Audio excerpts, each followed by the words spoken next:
డిఎస్పీలు ఆ లెవెల్లో చెబుతున్నా. అయిపోయింది తెలుగుదేశం పని, మళ్ళీ వచ్చేది మా ప్రభుత్వం గుర్తుపెట్టుకోమని మనం చేస్తున్నా. ఇప్పుడు ఎవరైతే డిఐజీలు ఐజీలు చెబితే మీరు చేస్తారో వాళ్ళందరినీ గుర్తుపెట్టుకుంటాం. ప్రైవేట్ కంప్లైంట్స్ కూడా వేస్తాం.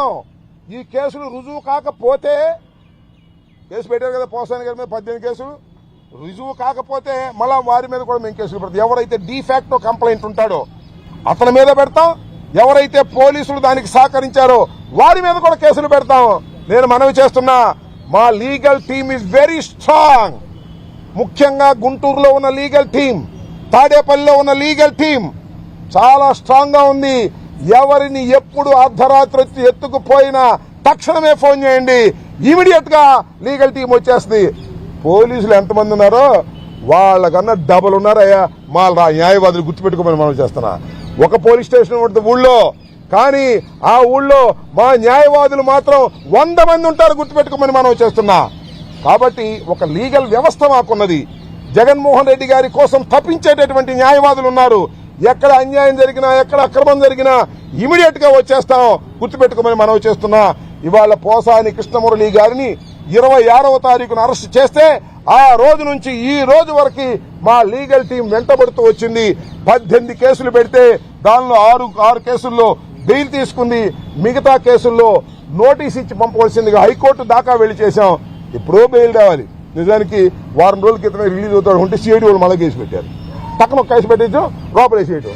ఇవాళ మాకు కూడా ఉత్కంఠత, అసలు వదులుతారో వదలరో, మళ్ళీ ఇంకొక పీటీ వారెంట్ తీసుకొస్తారేమో, లేకపోతే బయటకు వస్తే టక్కన ఎక్కించుకు వెళ్ళిపోతారేమో, ఇలాంటి దుర్మార్గమైనటువంటి రాజకీయాలు చేస్తారేమో, దుర్మార్గమైనటువంటి నిర్బంధాలు చేస్తారేమోనని పొద్దున్న నుంచి ఎదురు చూస్తున్నాం. ఇదిగో 1/4 గంటకు వెళ్తాం, ఇదిగో అరగంటకు వెళ్తాం, చివరికి 4:30కో 5ంటికో వదిలేరు. సురక్షితంగా పాపం వెళ్లిపోయాడు. లేకపోతే ఇవాళ కూడా ఎక్కడన్నా తీసుకెళ్లిపోతారేమో ఈ పోలీసు వారు అనేటువంటి భావన, భయం కలిగింది. నేను ముఖ్యంగా మనవి చేస్తున్నా, పోలీసు వ్యవస్థ గుర్తుపెట్టుకోండి, మీరు ఇష్టం వచ్చినట్టుగా చట్ట వ్యతిరేకంగా ప్రవర్తిస్తే న్యాయస్థానాలకు సమాధానం చెప్పుకోవాలి. మీకు డిఐజీ చెప్పినా, ఐజీ చెప్పినా, లేకపోతే డీజీపీ చెప్పినా, మీ ఎస్పీ చెప్పినా వాళ్ళు చెప్పినట్టుగా మీరు కోర్టులో చెప్పలేరు. హెబియస్ కార్పస్ పడేస్తాం, ప్రైవేట్ కంప్లైంట్స్ పడేస్తాం. జాగ్రత్త అని పోలీసులకి ఈ సందర్భంగా హెచ్చరిస్తున్నా. మీరు చట్ట పరిధిలో పని చేయవలసిందే. చట్టం దాటి బయటకు వేశారా మీకు శిక్షించడానికి న్యాయస్థానాలు ఉన్నాయి. వాటిని అప్రోచ్ అయ్యేటటువంటి సాహసం మాకుంది, ధైర్యం మాకుంది, అలాంటి లీగల్ టీం మాకుందని కూడా ఈ సందర్భంగా పోలీసు వారిని హెచ్చరిస్తున్నానని కూడా ఈ సందర్భంగా మీకు మీ ద్వారా వారికి చెప్పదలుచుకున్నాను. త్రిబుల్ 1 సెక్షన్ గురించి ఇందాక చెప్పారు, అనవసరమైన సెక్షన్స్. మీకు ఒక విషయం చెప్పనా, ప్రేమ్ కుమార్ మన వైఎస్ఆర్ కాంగ్రెస్ పార్టీకి చెందినటువంటి వ్యక్తి.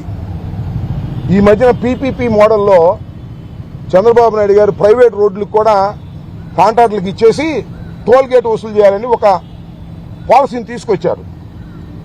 దాని మీద ఒక వీడియో చేశారు.